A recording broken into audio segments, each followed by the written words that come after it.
আসসালামু আলাইকুম ওয়া রাহমাতুল্লাহি ওয়া বারাকাতুহু। অষ্টম এনটিআরসি ইনস্টিটিউট প্রধান নিয়োগ পরীক্ষা 2026 এর মাধ্যমে বাংলাদেশের বিভিন্ন বেসরকারি শিক্ষা প্রতিষ্ঠানসমূহে নিয়োগ প্রত্যাশী সম্মানিত স্যারগণকে আজকে শুভেচ্ছা জানাচ্ছি মডেল কোশ্চেন 16-তে। সম্মানিত স্যারগণ, বরাবরের মতোই আজকের মডেলের শুরুতে রয়েছে বাংলা কোশ্চেন। প্রশ্ন নম্বর 1, সমাস শব্দের অর্থ কি? আছে সমাস শব্দের অর্থ হচ্ছে সংক্ষেপণ, সুতরাং সঠিক উত্তর অপশন ক। পরের প্রশ্ন, সূর্য এর প্রতিশব্দ কোনটি? ক অপশন রয়েছে সুধাংশু, খ হচ্ছে শশাঙ্ক, গ আদিত্য, ঘ হচ্ছে বিধু, চাঁদ। সুতরাং গ হচ্ছে সঠিক উত্তর আদিত্য। পরের প্রশ্ন নম্বর 3, নিচের কোনটি অঘোষ অল্পপ্রাণ ধ্বনি? সঠিক উত্তর অপশন ক, চ। প্রশ্ন নম্বর 4, দুশ্চরিত্র শব্দের সঠিক সন্ধি বিচ্ছেদ কোনটি? এটা হচ্ছে বিসর্গ সন্ধি, সুতরাং সঠিক উত্তর অপশন খ, দুঃ যুক্ত চরিত্র দুশ্চরিত্র। প্রশ্ন নম্বর 5, কোনটি উপসর্গ নয়? আমরা জানি স্বরে অ, বি, সু তিনটাই উপসর্গ, সুতরাং আমি কোনো উপসর্গ নয়। পরের প্রশ্ন নম্বর 6, বিরাম চিহ্ন কেন ব্যবহৃত হয়? বাক্যের সৌন্দর্য বর্ধনে, বাক্যের অর্থ স্পষ্টীকরণের জন্য, বাক্য বড় করার জন্য, শব্দের বানান শুদ্ধ করার জন্য। সঠিক উত্তর অপশন খ, বাক্যের অর্থ স্পষ্টীকরণের জন্য। পরের প্রশ্ন নম্বর 7, শোকজ এর সঠিক পারিভাষিক শব্দ কোনটি? এটা আমাদের প্রায় সকলেরই জানা, সঠিক উত্তর অপশন ক, কারণ দর্শানো। প্রশ্ন নম্বর 8, নদী শব্দের সঠিক সমার্থক শব্দ কোনটি? সঠিক উত্তর অপশন ক, তটিনী। পরের প্রশ্ন নম্বর 9, উপকারের অপকার করে যে, এক কথায় প্রকাশ কি হবে? এই প্রশ্নটিও আমরা ইতিপূর্বে কোনো একটা মডেলে সমাধান করেছিলাম। সঠিক উত্তর হচ্ছে অপশন গ, কৃতঘ্ন। 10 নম্বর প্রশ্ন, কোনো গুরুত্বপূর্ণ আদেশ বা নিয়োগের ক্ষেত্রে জারি করা হয় কোনটি? তো সম্মানিত স্যারগণ, মূলত এখানে বোঝানো হয়েছে যে গুরুত্বপূর্ণ আদেশ অথবা কোনো প্রতিষ্ঠানের নিয়োগ, অমুক অমুক জায়গায় নিয়োগ প্রদান করা হলো, এই জাতীয় সরকারি আদেশ যেটা, সেটাকে বলা হয় প্রজ্ঞাপন। সুতরাং সঠিক উত্তর হচ্ছে অপশন ক, প্রজ্ঞাপন। সম্মানিত স্যারগণ, এবারে শুরু হচ্ছে ইংরেজি থেকে 10টি প্রশ্ন। প্রশ্ন নম্বর 11, choose the word with the correct prefix to mean not natural. Not ন্যাচারালের এর নেগেটিভ ফরম্যাটের জন্য কোন প্রিফিক্সটি ব্যবহার করা হয়? Unnatural, innatural, disnatural, annatural. Correct answer is option A, unnatural. প্রশ্ন নম্বর 12, which of the following is a compound word? কোন ওয়ার্ডটি কম্পাউন্ড? আমরা সেন্টেন্স যখন পড়েছি তখন সবাই খেয়াল করেছি যে সিম্পল মানে একটা সেন্টেন্স শুধু থাকবে, কম্পাউন্ড মানে দুইটা সেন্টেন্সকে জোড়া দেওয়া থাকবে, আর কমপ্লেক্স মানে অন্যান্য ফরম্যাট দিয়ে কমপ্লেক্স করা থাকবে। তো এখানে এই শব্দের মধ্যে কোনটা দুটো শব্দ জোড়া দেওয়া? Moonlight, kindness, reality, justify. আমরা সবাই লক্ষ্য করছি যে এ অপশন এতে যেটা রয়েছে মুনলাইট, সেখানে দুটো শব্দ একসাথে জোড়া দেওয়া হয়েছে, মুন এবং লাইট মিলে একটা শব্দ তৈরি করা হয়েছে। সুতরাং compound word is correct answer option A, moonlight. Next question number 13, a formal proposal to be discussed at a meeting is called a or an dash, resolution, minutes, motion or agenda. সম্মানিত স্যারগণ, এই চারটা অপশনই প্রায় একই ক্রাইটেরিয়ার কাছাকাছি এবং একই সংশ্লিষ্ট। সুতরাং এই চারটার বিষয়ে পরিষ্কার ধারণার জন্য আমরা একটু আপনাদেরকে অনলাইন গুগল স্ক্রিনে নিয়ে যেতে চাই। আমরা এসেছি গুগল স্ক্রিনে, সবাই একটু লক্ষ্য করুন স্যার প্লিজ। এজেন্ডা হচ্ছে কি বিষয়ে কথা হবে, সেটা একটা তালিকা বা লিস্ট হচ্ছে এজেন্ডা। মোশন হচ্ছে প্রস্তাব উপস্থাপন করা, অর্থাৎ কোনো সদস্য যখন কোনো প্রস্তাব উপস্থাপন করবে বা করছেন, সেটা হচ্ছে মোশন। রেজলিউশন হচ্ছে সিদ্ধান্ত, গৃহীত সিদ্ধান্তগুলো লিপিবদ্ধ করা বা গৃহীত সিদ্ধান্ত। আর মিনিটস হচ্ছে নথিভুক্ত করা সকল। এবারে আমরা পুরো সংজ্ঞাটা, চারটা জিনিসেরই সংজ্ঞা আমরা গুগল মামার কাছ থেকে নিতে চাই। প্রথমে দেখুন, 1 নম্বর হচ্ছে এজেন্ডা বা আলোচ্যসূচি বা বিষয়সূচি। সংজ্ঞা: কোনো সভায় যেসব বিষয়ে আলোচনা বা সিদ্ধান্ত নেওয়া হবে তার একটা তালিকা হচ্ছে এজেন্ডা। মোশন কি জিনিস? সভার কোনো সদস্য বা অংশীজন আলোচনার জন্য আনুষ্ঠানিকভাবে যে প্রস্তাব উপস্থাপন করবেন সেটা হচ্ছে মোশন। কাজ হচ্ছে সভার মূল আলোচনা শুরু করা। কোনো প্রস্তাব বা মোশন পাশের জন্য সাধারণত অন্য কোনো সদস্যের সমর্থন প্রয়োজন হয় না। রেজলিউশন নিশ্চয় গৃহীত সিদ্ধান্ত সমূহ। সংজ্ঞা বলছে যে যখন কোনো মোশন বা প্রস্তাব সভায় অধিকাংশ সদস্যের ভোটে পাশ হয় তখন তাকে রেজলিউশন বা গৃহীত সিদ্ধান্ত বলা হয়। পরেরটা হচ্ছে মিনিটস। সভার আলোচনার ধারা, উত্থাপিত প্রস্তাব এবং গৃহীত সিদ্ধান্তের আনুষ্ঠানিক লিখিত নথি হচ্ছে মিনিটস। তাহলে এখানে প্রশ্ন যেটা রয়েছে যে formal proposal to be discussed at the meeting is called, correct answer is option C, motion. পরের প্রশ্ন নম্বর 14, what is the antonym of the word diligent? আমরা এর আগে ডিলিজেন্টের সিনোনিম করেছিলাম। ডিলিজেন্টের সিনোনিম হচ্ছে হার্ডওয়ার্কিং, অ্যাটেন্টিভ, ইন্টেলিজেন্ট। তিনটা হচ্ছে ডিলিজেন্টের সিনোনিম। তাহলে এর অ্যান্টোনিম হচ্ছে lazy. Correct answer is option B, lazy. পরের প্রশ্ন নম্বর 15, identify the correct sentence in terms of punctuation. বিরাম চিহ্ন সঠিকভাবে ব্যবহার করেছে কোনটাতে সেটা আমাদেরকে খুঁজে বের করতে হবে। অপশন এ হচ্ছে হি সেড, কমা, ইনভার্টেড কমার মধ্যে I am ill, inverted comma close. B option হচ্ছে হি সেড, কমা নাই, ইনভার্টেড কমার মধ্যে আই অ্যাম ইল এবং ডট বা ফুল স্টপ ব্যবহার করেছে শেষে। সি হচ্ছে হি সেড, কমা, কোন ইনভার্টেড কমা না, I am ill, dot. D হচ্ছে হি সেড, সেমিকলন, ইনভার্টেড কমার মধ্যে I am ill, dot, inverted comma close. Here the correct answer is option A, he said, comma, I am ill, dot দিয়ে এটুকুকে inverted কমার মধ্যে রাখা হয়েছে। সুতরাং সঠিক উত্তর অপশন এ। পরের প্রশ্ন নম্বর 16, what is the noun form of the word waste? ওয়েস্টের নাউন ফর্ম কোনটা? আমরা সবাই মোটামুটি এটা ব্যবহার করে থাকি। Correct answer is option A, wastage. পরের প্রশ্ন নম্বর 17, identify the gerund in the sentence walking is a good exercise. এখানে জেরান্ড কোনটা? আমরা সব হাই স্কুল লেভেলে পড়ে এসেছিলাম যে আইএনজি যুক্ত ভার্বই হচ্ছে জেরান্ড সাধারণত। সুতরাং এখানে আইএনজি যুক্ত ভার্ব একটি রয়েছে, ওয়াকিং। সুতরাং the correct answer is option A, walking. Next question number 18, the phrase at dagger down means. Correct answer is option B, on the point of fighting. পরের প্রশ্ন নম্বর 19, select the correct right form of verb. It is high time dash, মানে we dash our habit. এখানে past form হবে, সুতরাং B হচ্ছে correct answer, changed our habit. প্রশ্ন নম্বর 20, what is the meaning of the foreign word de jure? আমরা গত দুটো মডেল কোশ্চেন একটা করে ফরেন ওয়ার্ড, ফরেন বলতে সেটা ইংরেজি হতে পারে, ফ্রান্স হতে পারে, ইত্যাদি ওয়ার্ডগুলো বিভিন্ন সালে বিসিএসে এসছে। সেরকম একটা ওয়ার্ড আমরা পেয়েছি, ডিজিউর। এর সঠিক উত্তর হচ্ছে by law. Correct answer is option A. এবারে আইসিটি থেকে 10টি কোশ্চেন। 21 নম্বর প্রশ্ন হচ্ছে, এমএস ওয়ার্ডে প্যারাগ্রাফের শুরুতে কোনো একটা অক্ষরকে বড় করে দেখানোর যেমন সংবাদপত্রে থাকে, অপশনটাকে কি বলা হয়? সঠিক উত্তর অপশন এ, ড্রপ ক্যাপ। পরের প্রশ্ন নম্বর 22, এমএস এক্সেলে একটা ওয়ার্কশিটের কলাম এবং রো যেখানে মিলিত হয় তাকে কি বলা হয়? আমরা এই প্রশ্নের উত্তর দেওয়ার আগে একটু এমএস এক্সেলের একটা ফাইল দেখতে চাই। সম্মানিত সারগান, এটা হচ্ছে এক্সেলের একটা ফাইল। এখানে আমি এল কলামটিকে দেখিয়েছি যে এল কলাম এবং ওয়ান রো যেটা এই যে মিলিত হয়েছে যেখানে, এইটাকে কি বলা হয়? সঠিক উত্তর হচ্ছে এটাকে বলা হয় সেল।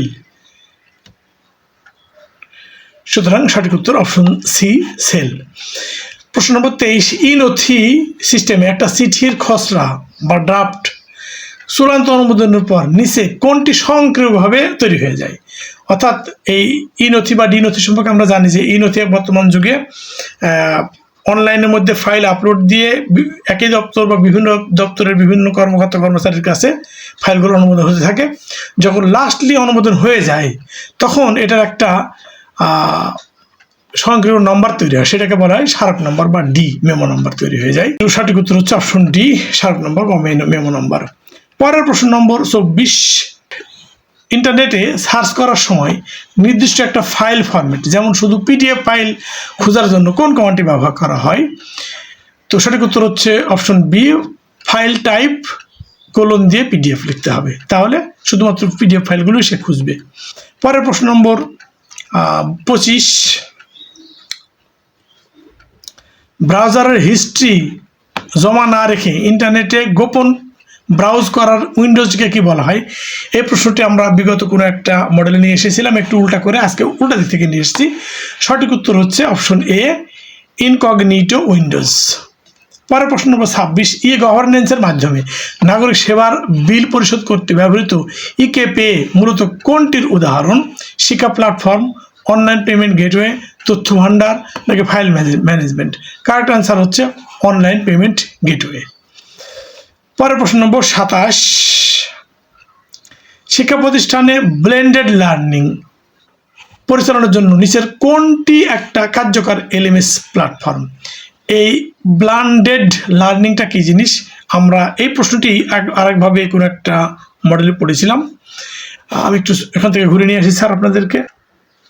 তো স্যার আমরা দেখতে পাচ্ছি গুগলে আমরা এসেছি, দেখতে পাচ্ছি যে blended learning refers to combining traditional in-person classroom teaching with online or digital component। তার মানে এটা হচ্ছে যে একজন পার্সন যখন ক্লাস নেবে, ক্লাস নেওয়ার সাথে সাথে সে করবে কি, অনলাইন থেকেও কোনো একটা তথ্য এখানে সংযোজন করতে পারবে, সেটাকে বলা হয় হচ্ছে ব্লেন্ডেড লার্নিং। এবং সেটার জন্য আমাদের ব্যবহৃত যে সফটওয়্যারটি তার নাম হলো গুগল ক্লাসরুম, যেটার সাহায্যে একজন শিক্ষক শ্রেণীকক্ষে ওনার নিজস্ব উপস্থাপনা ভঙ্গিটা যেভাবে প্রদর্শন করতে পারে, একই সাথে অনলাইন থেকে তথ্য নিয়েও শিক্ষার্থীদের উদ্দেশ্যে প্রেজেন্ট করতে পারে। সুতরাং correct answer is option C, Google classroom. পরের কোশ্চেন নম্বর 28, কোনো ফাইলের তথ্য বা মেটাডেটা অবৈধভাবে পরিবর্তনের মাধ্যমে তথ্য জালিয়াতি করাকে কি বলা হয়? এরকম সিমিলার কোশ্চেন এর আগেও আমরা পড়েছিলাম, সেটাকে বলা হচ্ছে অপশন সি। এখানে যেহেতু বলেছে তথ্য বা মেটাডেটা অবৈধভাবে পরিবর্তন, সেটাকে বলা হচ্ছে তাহলে ডাটা টেম্পারিং। আর এরকম একটা প্রশ্ন আমরা পড়েছিলাম, সেটা হচ্ছে ফিশিং ছিল, সেটা হচ্ছে যে হ্যাকিং করে তার ডাটা ক্যাপচার করা, সেটা ছিল ফিশিং। সুতরাং এক্ষেত্রে কারেক্ট আনসার হচ্ছে অপশন সি, ডেটা টেম্পারিং। পরের প্রশ্ন নম্বর 29, ইমেল ব্যবহারের ক্ষেত্রে স্পাম ফোল্ডারে সাধারণত কোন ধরনের মেল জমা হয়? আমরা যারা ইমেল ব্যবহার করি সবাই মোটামুটি জানি যে কিছু ফাইল স্পাম ফোল্ডারে জমা হয়, সেটা মূলত অপশন সি হচ্ছে অযাচিত বা বিজ্ঞাপনমূলক মেলগুলো ওই স্পামে জমা হয়। পরের প্রশ্ন নম্বর 30, এমএস এক্সেলে নিচের কোনটি একটা রিলেটিভ সেল রেফারেন্স এর উদাহরণ? সঠিক উত্তর হচ্ছে অপশন সি, A1। কারণ আমরা দেখেছি ওখানে যে অ্যাভারেজ বের করার সময় ফার্স্ট ব্র্যাকেটের মধ্যে A1 কোলন দিয়ে A10, তার মানে A1 থেকে A10 এর মধ্যে সাম বের করো বা অ্যাভারেজ বের করো ইত্যাদি। সুতরাং অ্যাকুরেট ফর্ম হচ্ছে অপশন সি, A1। পরের প্রশ্ন শুরু হচ্ছে গাণিতিক যুক্তি ও মানসিক দক্ষতা থেকে। প্রশ্ন নম্বর 31, নিচের কোনটি অম্লজ সংখ্যা? সম্মানিত স্যারগণ, আমরা অম্লজ সংখ্যা সম্পর্কে ধারণা আছে বা নাই আমার সঠিক জানা নাই, আমি জাস্ট একটু ধারণা আপনাদেরকে দিতে চাই। অম্লজ হচ্ছে যে সংখ্যাগুলোকে দশমিকে রূপান্তর করলে ওটা শেষ না হয়ে ক্রমান্বয়ে চলতে থাকে এবং একই সংখ্যা না দিয়ে বিভিন্ন সংখ্যা দিতে থাকে। যেমন আমরা যদি এখন এ নম্বর অপশন যেটা আছে √16, এটাকে যদি রুট করি, রুট মানে হাফ, তো 4 স্কোয়ার ইন্টু হাফ, তার মানে এটা হবে অ্যান্সার হবে 4। তাহলে এটা একটা পূর্ণ সংখ্যা। সুতরাং পূর্ণ সংখ্যা কখনোই ইরেশনাল হয় না। দশমিক সংখ্যা বা ভগ্নাংশ কেবলমাত্র ইরেশনাল হয় যদি সেটা দশমিকে প্রকাশ করার পরে একেবারে অসীম পর্যন্ত চলতে থাকে। 2.5 এটাও শেষ হয়ে গেছে, সুতরাং এটাও rational number, not irrational. C হচ্ছে √2, হ্যাঁ √2 একটি ইরেশনাল নাম্বার, কারণ √2 এর ভ্যালু বের করলে আমরা দেখেছি যে এটা অসীম পর্যন্ত চলতে থাকে। 1/3 এটাও একটা অপশন বটে যে এটাও অসীম পর্যন্ত চলতে থাকে, কিন্তু এর সুবিধা হচ্ছে এটা পূর্ণ আকার ধারণ করে, যে কারণে পূর্ণ সংখ্যাকেও আমরা ইরেশনাল বলি না, বরং ওটা রেশনাল নাম্বার। সুতরাং এখানে কারেক্ট অ্যান্সার হচ্ছে অপশন সি, √2। পরের প্রশ্ন নম্বর 32, একটা আয়তাকার বাগানের দৈর্ঘ্য প্রস্থের 4 গুণ, এর ক্ষেত্রফল 1600 বর্গ মিটার হলে বাগানটির প্রস্থ কত? ঠিক এই টাইপের একটা অঙ্ক আমরা গত মডেল 15তে দিয়েছিলাম, দৈর্ঘ্য বস্তু বের করা। সম্মানিত স্যারগণ, আজকের এই প্রশ্নটি ক্যালকুলেশনটা আপনারা নিজে করে এর সঠিক উত্তরটি মিলিয়ে আমাকে জানাবেন কোন কোন স্যার এটাকে সঠিকভাবে সমাধান করতে পেরেছেন। জাস্ট আমি একটু হিন্ট দিয়ে দিই, এখানে দৈর্ঘ্য প্রস্থের 4 গুণ, তাহলে প্রস্থ এক্স ধরে নিব, দৈর্ঘ্য হবে 4x, আর ক্ষেত্রফল ফর্মুলা ছিল দৈর্ঘ্য গুণ প্রস্থ, সেখান থেকে আমরা এক্সের মানটা পাবো, যেটা হচ্ছে আমাদের প্রস্থ। সুতরাং উত্তরটা ভাবে পাওয়া যাবে। অনুগ্রহপূর্বক কমেন্টে জানানোর জন্য বিনীত অনুরোধ জানাচ্ছি। পরের প্রশ্ন নম্বর 33, লগ a1 সমান 0 এবং লগ a সমান 1 হলে লগ 5 বেজে √5 চলক এর মান কত? খুবই সুন্দর একটা কোশ্চিন, একটু প্যাচ মনে হচ্ছে কিন্তু আসলে কোনো প্যাচ নাই। আমরা দেখে নিই। সম্মানিত স্যারগণ, লগ 5 বেজে √5, √5 মানে হচ্ছে 5-এর পাওয়ার হাফ, রুট মানে হচ্ছে পাওয়ার হাফ। সুতরাং লগ 5 বেজে 5 পাওয়ার হাফ লেখা যায়। আমরা লগারিদমের ফর্মুলা থেকে জানি যে লগারিদমের চলকের কোনো পাওয়ার থাকলে শেষ পাওয়ারটাকে বামে নিয়ে চলে আসা যায়, তাহলে হাফ লগ 5 হয়ে গেল। এছাড়াও আমরা আরেকটা জিনিস এখানে দেওয়াও রয়েছে যে লগ a1, দ্যাট ইজ লগের বেজ এবং চলক যদি একই হয় তার মান হয় 1। এখানেও বেজ 5, চলকও 5, সুতরাং এটার মানও 1। সুতরাং থাকবে কত? লাস্ট অ্যান্সার থাকবে হচ্ছে half. So the correct answer is half, which is included in option C. So correct answer is option C. Next question number 34, বার্ষিক 10% হার মুনাফায় 5,000 টাকার 2 বছরের সরল ও চক্রবৃদ্ধির মুনাফার পার্থক্য বের করুন। এই কোশ্চেনটা আমি একটু অন্য ধাঁচে সংযোজন করার চেষ্টা করেছি, এজন্যই যে ইতিপূর্বে আমরা সরল মুনাফার ফর্মুলাও জেনেছি, চক্রবৃদ্ধির ফর্মুলাও জেনেছি। আজকে আমরা দুটো ফর্মুলা একই সাথে ইউজ করে দেখতে চাই যে এই দুটো মুনাফার মধ্যে পার্থক্য কত। সম্মানিত স্যারগণ, আবারও একটু আপনাদের স্মরণ করে দেওয়ার জন্য ফর্মুলাগুলো লিখে নিচ্ছি। তো আমাদের সরলের ক্ষেত্রে ফর্মুলাটি ছিল I = PIN, যেখানে এই আইটি হচ্ছে সরল হারে মোট ইন্টারেস্ট বা সুদের পরিমাণ, সেটা সমান PIN। পি হচ্ছে মূলধন, আই হচ্ছে রেট অফ ইন্টারেস্ট বা বার্ষিক সুদের হার, এন হচ্ছে সময়। তো আমাদের এখানে পি দেওয়া আছে মূলধন, সেটা হচ্ছে 5,000, গুণন আয়ের মান হচ্ছে 10% বা 10/100 ইন্টু এন হচ্ছে সময়, সময় হচ্ছে 2 বছর 2। এখন এটা যদি কাটাকাটি করি দেখতে পাচ্ছি আমরা পাচ্ছি হচ্ছে এই। তো ইন্টারেস্টটা কত হয় দেখে নিই, তারপর আমরা চক্রবৃদ্ধি আবার দেখব।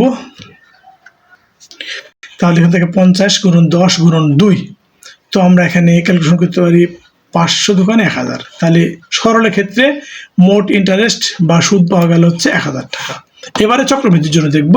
চক্রবৃদ্ধির ক্ষেত্রে আমরা ফর্মুলাটি জানি হচ্ছে A = P × 1 + I power n, যেখানে P এখানে 5000 অর্থাৎ মূলধন, আমরা মূলধন লিখে নিলাম 5000 টাকা ইন্টু 1, তো ফর্মুলার 1ই থাকলো, সেটা আয় হচ্ছে 10/100 মানে 1/10 লিখে দিলাম। একবার একটু আপনারা বুঝে নেবেন প্লিজ, 1/10, আর এন এর মানটা হচ্ছে 2। তো আমরা ক্যালকুলেশন করলে যেটা পাবো, পি এর মান 5000 গুণন বা ব্র্যাকেট 1 প্লাস আয়ের মান 10%, 10 মানে 10/100%-এর জন্য, তো 10/100 গুলো 1/10 হয়, পাওয়ার স্কোয়ার আছে। এখন এটুকু লসাগু করলে হবে 10 × 10 = 11/10, পাওয়ার স্কোয়ার থাকার কারণে 11/10কে 2 বার লিখতে হবে। সুতরাং 5000 গুণন 11/10 গুণন 11/10, এটা পাওয়া গেল। এখন এটুকু আমরা কাটাকাটি করি, এই 0 এই 0 এই 0 এই 0 কেটে গেল, নিচে সব শেষ। এবার গুণ করবো 11 গুণন 50। তো সম্মানিত স্যারগণ, তাহলে গুণ করলে আমরা পেলাম 11 50 গুণ করলে 6050 পাওয়া যায়। এটা হচ্ছে আমাদের সুদ এবং আসল মিলে। তাহলে এর থেকে আসল বাদ দিতে হবে, অর্থাৎ সুদ আসল মিলে হলো 6050, আসল ছিল 5000, সুতরাং এটা বাদ দিলে 1050 টাকা পাওয়া গেল হচ্ছে লাভ। তাহলে সরলের ক্ষেত্রে লাভ 1000 টাকা, আর চক্রবৃদ্ধির জন্য লাভ হলো 1050 টাকা। সুতরাং দুই লাভের পার্থক্য কত? 50 টাকা, যেটা রয়েছে অপশন বিতে। সুতরাং সঠিক উত্তর হচ্ছে অপশন বি, 50 টাকা। এবারে 35 নম্বর প্রশ্ন, 5 জন শ্রমিক 6 দিনে 8টি টেবিল তৈরি করতে পারে, 12 জন শ্রমিক কত দিনে 16টি টেবিল তৈরি করতে পারবে? এটা আমাদের ঐকিক নিয়মের প্রবলেম, কিন্তু 2 স্টেপে যেটা করা হয়, অর্থাৎ 3টা তথ্য দেওয়া থাকলে যেভাবে করা হয়, যেটা চাওয়া হবে সেটা সবচেয়ে ডানে রাখতে হবে। তাহলে এখানে কত দিনে পারবে, দিনটাকে ডানে রাখতে হবে। তো সেই মোতাবেক আমরা যদি করি তাহলে দেখুন সম্মানিত স্যারগণ, তাহলে আমরা একটু ঐকিক নিয়ম সাজিয়ে দেখি যে 5 জনে 8টা টেবিল তৈরি করতে সময় লাগে হচ্ছে 6 দিন, 6 ডেজ। 5 জনে 8 টেবিলের জন্য 6 ডে সময় লাগে। তাহলে একজন যদি 8টা টেবিল তৈরি করতে যায় তাহলে কয়দিন লাগবে, বেশি না কম? নিঃসন্দেহে বেশি দিন লাগবে। সুতরাং বেশি লাগলে হয় গুণ, তো কার সাথে কে গুণ? এই যে ডান যে 6 ছিল সে সাথে যে 1 করে ফেলেছি, 5-এর জায়গায় 1, সেটা 5 গুণন 6 হয়ে গেল। এবারে পরের অপশন হচ্ছে যে একজনে 1টা টেবিল করতে, এবার নিশ্চয় দিন কম লাগবে। তাহলে কি হবে, 5 গুণন 6 ভাগ 8, যে 8কে এবার 1-এর রূপান্তর করেছি সেই 8 দিয়ে ভাগ হয়ে গেল। এবার আসছি 12 জনে যদি 1টা টেবিল তৈরি করে তাহলে দিন আরও কম লাগবে, 5 গুণন 6 ভাগ 8 গুণন 12 হয়ে গেল। এবার বলছি 12 জন যদি 16টা টেবিল করে তাহলে একটা টেবিলের সময় বেশি লাগবে। সুতরাং এবার এই 16টা গুণ হয়ে যাবে, 5 গুণন 6 গুণন 16 ভাগ 8 গুণন 12। এখন এইটুকু আমরা কাটাকাটি করতে চাই বা লঘিষ্ঠকরণ করতে চাই। 6 দুগুণে 12, 2, 8 দুগুণে 16, এই 8 আর এই 8ও কেটে গেল।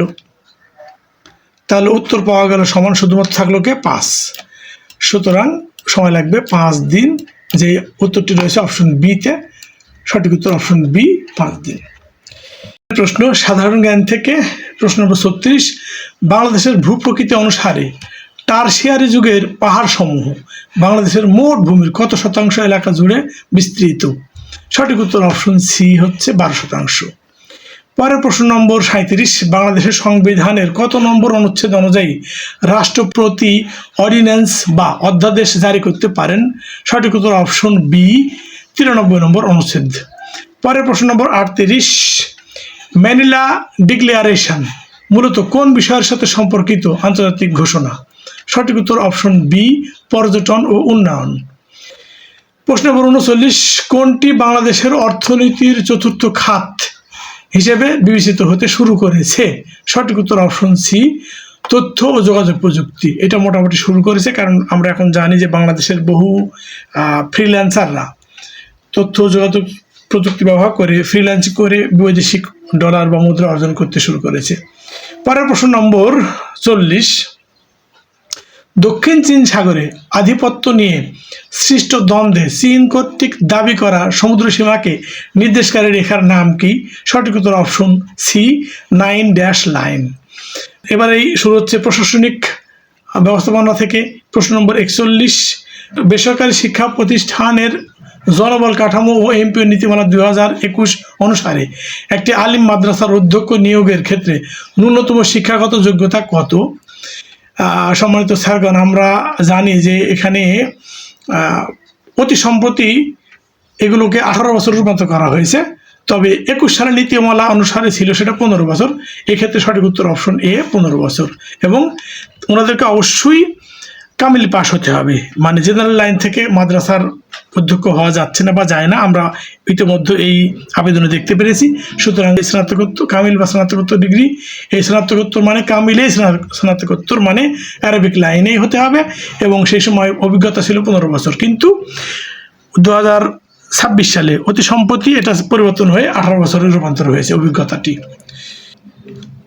পরের প্রশ্ন 42, প্রতিষ্ঠানের নেতৃত্বে ট্রানজিশনাল লিডারশিপের চেয়ে ট্রান্সফরমেশনাল লিডারশিপ অধিক কার্যকর কেন?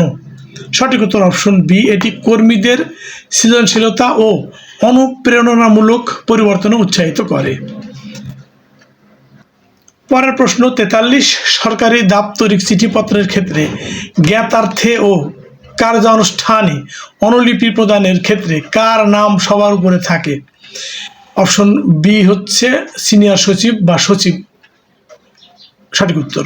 পরের প্রশ্ন নম্বর 44, শিক্ষা প্রতিষ্ঠানের একাডেমিক ক্যালেন্ডার প্রণয়নে কোন সংস্থার নির্দেশিকা অনুসরণ করা বাধ্যতামূলক? সঠিক উত্তর অপশন বি, শিক্ষা বোর্ড ও সংশ্লিষ্ট শিক্ষা অধিদপ্তরের। 45 নম্বর প্রশ্ন, ইজিপি বা ইলেকট্রনিক গভর্নমেন্ট প্রকিউরমেন্ট পোর্টালের মাধ্যমে শিক্ষা প্রতিষ্ঠানের কেনাকাটার ক্ষেত্রে কত টাকার ঊর্ধ্বে কাজের জন্য ই টেন্ডার বাধ্যতামূলক? সঠিক উত্তর অপশন বি 5 লক্ষ টাকা। 5 লক্ষ টাকার উপরে হলে অবশ্যই টেন্ডারের মাধ্যমে ক্রয় করতে হবে।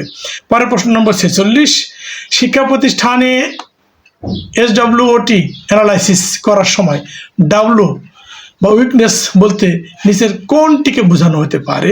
সঠিক উত্তর অপশন এ, শিক্ষকদের মধ্যে দক্ষতার অভাব। পরের প্রশ্ন নম্বর 47, NTRCA কর্তৃক শিক্ষক নিয়োগের ক্ষেত্রে চাহিদা প্রদান বা রিকুইজিশন করার সময় কোন তথ্যটি সর্বাধিক গুরুত্বপূর্ণ? সঠিক উত্তর অপশন বি, শূন্য পদের বিষয় ও এমপিও কোড। পরের প্রশ্ন নম্বর 48, MIS বা ম্যানেজমেন্ট ইনফরমেশন সিস্টেম পদ্ধতিতে তথ্যের গোপনীয়তা রক্ষার জন্য কোনটি অপরিহার্য? এই সেম প্রশ্নটি আমরা ইতিপূর্বে অন্যভাবে করেছিলাম। সঠিক উত্তর হচ্ছে 2 ফ্যাক্টর অথেন্টিকেশন, অর্থাৎ সিকিউরিটি দিতে হবে, পাসওয়ার্ড এবং মোবাইল অথেন্টিকেশন যেটা করা হয় সেটা, অর্থাৎ 2 ফ্যাক্টর অথেন্টিকেশনটা খুবই গুরুত্বপূর্ণ। পরের প্রশ্ন নম্বর 49, বদলি নীতিমালা 2026 এই অনুযায়ী কোনো শিক্ষক তার কর্মকাল শেষ হওয়ার আগে বিশেষ কারণে বদলি হতে চাইলে কার অনুমোদন প্রয়োজন? সঠিক উত্তর অপশন সি, মহাপরিচালক সংশ্লিষ্ট অধিদপ্তরের। পরের প্রশ্ন নম্বর 50, শিক্ষা প্রতিষ্ঠানের জবাবদিহিতা বা অ্যাকাউন্টেবিলিটি নিশ্চিত করার জন্য আর্থিক অডিট সাধারণত কোন সময়কালে সম্পন্ন করতে হয়? সঠিক উত্তর হচ্ছে অপশন সি, প্রতি বছর এটা করতে হয়। তো অডিট তো প্রতি বছর হয় না, তাহলে আসলে আমরা জানি অডিট 2 রকমের হয়, একটা আভ্যন্তরীণ অডিট, একটা হচ্ছে ডিআই কর্তৃক সরকারি বা মন্ত্রণালয়ের অডিট। তো আর্থিক অডিট বলতে প্রতি বছর অবশ্যই করতে হবে আভ্যন্তরীণ অডিটটি, যাতে করে হিসাব নিকাশ স্বচ্ছ থাকে। পরের প্রশ্ন শুরু হচ্ছে, আর্থিক ব্যবস্থাপনা থেকে শিক্ষা প্রতিষ্ঠানের বাজেট প্রণয়নের ক্ষেত্রে জিএপি বলতে নিচের কোনটিকে বোঝায়? সঠিক উত্তর option B, generally accepted accounting principles. পরের প্রশ্ন নম্বর 52, সরকারি অনুদানভুক্ত বা এমপিওভুক্ত প্রতিষ্ঠানের শিক্ষকদের বেতন ইএফটি করার জন্য কোন অনলাইন মডিউলটি ব্যবহৃত হয়? সম্মানিত স্যারগণ, এখানে আমরা দেখতে পাচ্ছি নথি, এটা অবশ্যই না। বি হচ্ছে আইবাস প্লাস প্লাস এবং সি হচ্ছে EMIS, MEMIS, আর কারিগরের জন্য TEMIS হবে। তো সঠিক উত্তর অপশন হচ্ছে সি, অর্থাৎ আমরা যে মডিউলটি ব্যবহার করব সেটা হচ্ছে EMIS বা MEMIS অথবা TEMIS, এটা দিয়ে আমরা আবেদন করব। সেখান থেকে আমাদের আবেদনগুলো গ্রহণ করে তারা বেতন প্রদান করবে। বেতন প্রদান যে সিস্টেম সেটাকে বলা আইবাস প্লাস প্লাস, সেটা কিন্তু আমাদের বিষয় না, সেই মডিউলটা আমাদের ব্যবহারের এখতিয়ার নেই। আইবাস প্লাস প্লাস মূলত সরকারি ক্লাসের মাধ্যমে সবাইকে বেতন প্রদান করে থাকেন। পরের প্রশ্ন নম্বর 53, শিক্ষা প্রতিষ্ঠানের নিজস্ব আয়ের উৎস থেকে ব্যয়ের ক্ষেত্রে সর্বোচ্চ কত টাকা পর্যন্ত পেটি ক্যাশ বা খুচরা খরচ হিসাবে রাখা যেতে পারে? সঠিক উত্তর অপশন সি, প্রতিষ্ঠানের ক্যাশ ইন হ্যান্ড লিমিট বা নীতিমালা অনুযায়ী। পরের প্রশ্ন নম্বর 54, দরপত্র বা টেন্ডার প্রক্রিয়ায় সিকিউরিটি মানি বা জামানতের অর্থ কেন নেওয়া হয়? সঠিক উত্তর অপশন বি, দরদাতা যাতে কাজ সম্পন্ন করতে দায়বদ্ধ থাকেন। পরের প্রশ্ন নম্বর 55, আয়কর আইন অনুযায়ী শিক্ষা প্রতিষ্ঠানের কোন ধরনের আয় সাধারণত করমুক্ত থাকে? সঠিক উত্তর হচ্ছে অপশন সি, শিক্ষা কার্যক্রম থেকে প্রাপ্ত আয় যদি অব্যবসায়ী প্রতিষ্ঠান হয়। অব্যবসায়ী বলতে আমরা এমপিওভুক্ত অব্যবসায়ী, আর ব্যবসায়ী প্রতিষ্ঠান হচ্ছে বেসরকারি কিছু প্রতিষ্ঠান রয়েছে যারা মালিকানাধীন অথবা কোম্পানিয়াধীন, সেগুলো না, সেগুলো এর মধ্যে প্রযোজ্য হবে না। পরের প্রশ্ন 56 নম্বর, আর্থিক অনিয়মের দায়ে অভিযুক্ত কোনো প্রতিষ্ঠান প্রধানের বিরুদ্ধে কোন কর্তৃপক্ষ সাময়িক বরখাস্তের আদেশ দিতে পারেন? এই আদেশ দেওয়ার জন্য যেটা পারে সেটা হচ্ছে ম্যানেজিং কমিটি প্রধানের বিরুদ্ধে বরখাস্তের আদেশ দিতে পারেন। 57 নম্বর প্রশ্ন হচ্ছে, প্রতিষ্ঠানের স্থাবর সম্পদ রেজিস্টার বা ফিক্সড অ্যাসেট রেজিস্টার কেন সংরক্ষণ করা হয়? সঠিক উত্তর অপশন বি, জমি, দালান, আসবাবপত্রের বিবরণ ও স্থায়িত্বকাল রক্ষায়। পরের প্রশ্ন নম্বর 58, জাতীয় বাজেটে শিক্ষা খাতের বরাদ্দ সাধারণত জিডিপির কত শতাংশ করার আন্তর্জাতিক সুপারিশ রয়েছে? আমাদের দেশে কত হয় সেটা নয়, আন্তর্জাতিকভাবে সুপারিশ কত পার্সেন্ট রয়েছে সেটা। সঠিক উত্তর হচ্ছে অপশন সি, 6% বা 6%। পরের প্রশ্ন নম্বর 59, শিক্ষা প্রতিষ্ঠানের অডিট কত প্রকারের হতে পারে? আমি কিছুক্ষণ আগে একটা প্রশ্নের উত্তর এটা বলেছি। অডিট মূলত 2 প্রকার, এক্সটার্নাল আর ইন্টারনাল অডিট, যেটাকে বলা হয় আভ্যন্তরীণ এবং বহির্নিরীক্ষা। সঠিক উত্তর অপশন বি। পরের প্রশ্ন নম্বর 60, ক্যাশ বইতে CF বলতে কি বোঝানো হয়েছে? সঠিক উত্তর হচ্ছে অপশন বি, ক্যারিড ফরওয়ার্ড বা জের পূর্ববর্তী পৃষ্ঠায় স্থানান্তর। অর্থাৎ এক পৃষ্ঠা কমপ্লিট পাতা শেষ হয়ে গেলে এই পৃষ্ঠা জেডটি পরের পৃষ্ঠায় তুলতে হয়, তার নাম হচ্ছে সিএফ। এবার শুরু হচ্ছে কারিগরি শিক্ষার উপর 20টি প্রশ্ন। সম্মানিত স্যারগণ, আমি বারবার বলতেছি কারিগরি শিক্ষা এবং জেনারেল ও মাদ্রাসা শিক্ষার অনেক নিয়ম নীতি প্রায় ক্ষেত্রেই সিমিলার, কিছু নিয়ম কানুন ব্যতিক্রম থাকে। সুতরাং এই অংশ দিয়ে সকল স্তরের স্যারগণই উপকৃত হবেন বলে আমি বিশ্বাস করি। তো প্রথম প্রশ্ন রয়েছে 61 নম্বর, কারিগরি শিক্ষা প্রতিষ্ঠানের ব্যবস্থাপনা কমিটি নীতিমালা 2010 অনুযায়ী শিক্ষক প্রতিনিধি নির্বাচনে প্রিজাইডিং অফিসার হিসেবে দায়িত্ব পালন করেন কে? এটা কিন্তু জেনারেলের জন্য এবং মাদ্রাসার জন্য একই নিয়ম। সম্মানিত স্যারগণ, ওই প্রশ্নটির সঠিক উত্তর এখানে ঠিক নাই। আমি আপনাদেরকে 2010-এর নীতিমালাটি এই পৃষ্ঠাটি দেখাচ্ছি। প্রিজাইডিং অফিসার নিয়োগ প্রবিধান 12-এর অধীনে নির্বাচন অনুষ্ঠানের লক্ষ্যে নির্বাচনের তফসিল ঘোষণার পূর্বে একজন প্রিজাইডিং অফিসার নিয়োগের জন্য প্রতিষ্ঠান প্রধান শিক্ষা প্রতিষ্ঠানটির যে জেলা অবস্থিত সেই জেলা প্রশাসক বা ক্ষেত্রমতে উপজেলা নির্বাহী অফিসার বরাবর লিখিতভাবে আবেদন করবেন প্রিজাইডিং অফিসারের জন্য। উপজেলা নির্বাহী অফিসার অথবা জেলা প্রশাসক মহোদয় এই কমিটির সদস্য ব্যতীত একজন প্রথম শ্রেণীর কর্মকর্তাকে প্রিজাইডিং অফিসার নিযুক্ত করবেন। সুতরাং এই প্রশ্নটি উত্তর এখানে ঠিক নাই। তার মানে এটা হবে জেলা প্রশাসক বা উপজেলা প্রশাসক মহোদয়ের দ্বারা নির্বাচিত বা সিলেক্টেড একজন প্রথম শ্রেণী কর্মকর্তা। সুতরাং প্রশ্নটির উত্তরটিকে আমরা এক্সপান্স করছি। পরের প্রশ্ন নম্বর 62, কারিগরি শিক্ষা প্রতিষ্ঠানের ব্যবস্থাপনা কমিটির কোনো সদস্য পরপর কয়টি সভায় অনুপস্থিত থাকলে তার সদস্য পদ হারাবেন? সঠিক উত্তর অপশন বি, 3টি। কারিগরি শিক্ষা প্রতিষ্ঠান ভোকেশনাল বা বিএম স্থাপন ও স্বীকৃতি প্রদানের চূড়ান্ত ক্ষমতা কোন কর্তৃপক্ষের হাতে? এটা সঠিক উত্তর হচ্ছে অপশন সি, শিক্ষা মন্ত্রণালয়ের হাতে। পরবর্তী প্রশ্ন নম্বর 64, বেসরকারি শিক্ষা প্রতিষ্ঠান নিয়োগ বিধি 1982 অনুযায়ী নিয়োগ কমিটির সুপারিশের কত দিনের মধ্যে নিয়োগপত্র ইস্যু করতে হয়? সঠিক উত্তর অপশন বি, 15 দিন। বর্তমানে যদিও এই নীতি আর প্রযোজ্য নেই, তবুও যেহেতু আমাদের বলা হয়েছে সকল নীতিমালাগুলো পড়তে, তাই আমরা এই প্রশ্নটিকে ইন্টারভিউ করতে বাধ্য হয়েছি। পরের প্রশ্ন নম্বর 65, এমপিও নীতিমালা 2018 সংশোধিত 2024 বা 26 অনুযায়ী সহকারী প্রধান শিক্ষক পদের জন্য কত বছরের শিক্ষকতার অভিজ্ঞতা প্রয়োজন? এই উত্তরটিকে আমরা আর ওইভাবে নিতে পারবো না, কারণ 18 অনুযায়ী অপশন বি ছিল কারিগরির জন্য 10 বছর, কিন্তু বর্তমানে এটাও 18 বছরের রূপান্তর হয়ে গেছে। সুতরাং এই উত্তরটিও আর ঠিক না। তবে এই প্রশ্ন অনুযায়ী উত্তর সঠিক হচ্ছে বি, কারণ হচ্ছে যে 18 অনুযায়ী কত ছিল সেক্ষেত্রে উত্তর হচ্ছে অপশন বি। পরের প্রশ্ন নম্বর 66, বাংলাদেশ ন্যাশনাল কোয়ালিফিকেশন ফ্রেমওয়ার্ক বা বিএনকিউএফ এর মোট স্তর কয়টি? গত মডেলেও আমাদের কোশ্চেনটি ছিল। সঠিক উত্তর অপশন বি, 20টি। 67 নম্বর প্রশ্ন, বিএনকিউএফ এ ভার্টিক্যাল পাথওয়েজ বলতে কি বোঝায়? আমরা এর আগেও বলেছি যে বিএনকিউএফ এর দুটো পাথওয়েজ, একটা ভার্টিক্যাল একটা হরিজন্টাল। ভার্টিক্যাল মানে ভার্টিক্যাল হচ্ছে উপরের দিকে যাওয়া, আর হরিজন্টাল হচ্ছে আনুভূমিক। হরিজন্টাল হলে একই শিক্ষা ব্যবস্থার এতে থাকবে, আর ভার্টিক্যাল হলে নিম্ন থেকে উপরের দিকে যাবে। সুতরাং এখানে যেহেতু ভার্টিক্যাল চেয়েছে, সুতরাং সঠিক উত্তর হচ্ছে অপশন বি, নিম্ন স্তর থেকে উচ্চ স্তরের দিকে শিক্ষা বা যোগ্যতায় আরোহণ করবেন। পরের প্রশ্ন নম্বর 68, কারিগরি শিক্ষা বোর্ডে কোনো শিক্ষার্থীর রেজিস্ট্রেশন বা পরীক্ষার ফি সরাসরি অনলাইনে জমা দেওয়ার সিস্টেম কোনটি? আইবাস প্লাস প্লাস অবশ্যই না। অপশন বি হচ্ছে বিকাশ নগদ ভায়া বোর্ড গেটওয়ে। অপশন বি হচ্ছে সঠিক উত্তর। পরের প্রশ্ন হচ্ছে 69 নম্বর, কোচিং বাণিজ্য নীতিমালা 2012 অনুযায়ী নীতিমালার নির্দেশ অমান্য করলে এমপিওভুক্ত শিক্ষকের বিরুদ্ধে সর্বোচ্চ শাস্তি কী হতে পারে? সঠিক উত্তর অপশন বি, এমপিও বাতিল বা কর্তন হতে পারে।